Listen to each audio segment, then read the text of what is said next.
의식불명 상태로 병원으로 옮겨진 학생들 상태 살펴보겠습니다. 강릉에 5명, 원주에서 2명이 치료를 받고 있습니다. 증세가 조금씩 나아지고 있고요. 7명 중 1명은 의식을 조금이나마 회복한 것으로 확인됐습니다. 강릉 쪽 병원 연결해 보겠습니다. 홍성국 기자. 네, 강릉 아산병원에 나와 있습니다. 네, 아직 속단하긴 이르지만 그래도 학생들의 상태가 조금씩 나아지고 있다고요?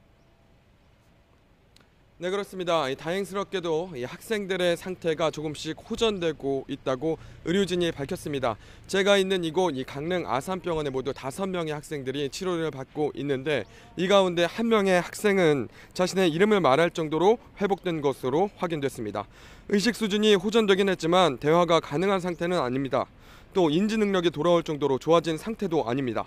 무엇보다 일산화탄소 중독으로 인한 합병증이 발생할 가능성도 있어 아직 안심할 수 없습니다. 제가 있는 이곳 강릉 아산병원의 5명이 그리고 원주 세브란스 병원에서 2명이 치료를 받고 있습니다. 학생들은 밤사이에도 일반 산소치료와 고압 산소치료를 번갈아 받았습니다. 주로 일산화탄소 중독 환자들을 대상으로 하는 고압 산소치료는 압력을 높여 산소 공급을 극대화하는 치료법입니다.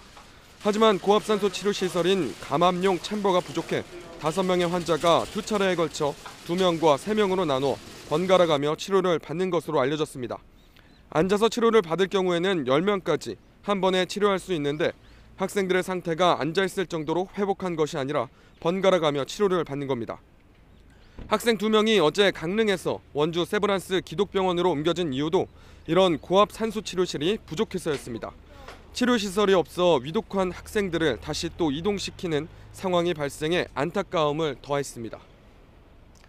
그렇군요. 하지만 또 누구보다 안타깝고 가슴이 미어질 사람들은 바로 가족들일 것 같은데요. 학생들의 가족들은 어제 병원에 도착했죠? 네, 그렇습니다.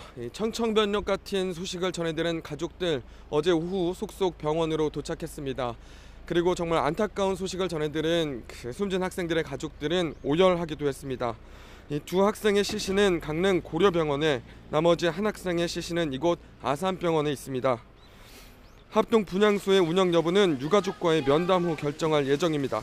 치료를 받는 7명의 학생 가족은 증세가 호전되기만을 간절히 바라고 있습니다.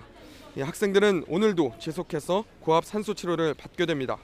앞서 말씀드린 대로 학생들의 의식 수준은 좋아졌지만 인지 능력은 회복되지 않은 만큼 앞으로의 치료 상황을 지켜봐야겠습니다. 지금까지 강릉 아산병원에서 YTN 홍성욱입니다.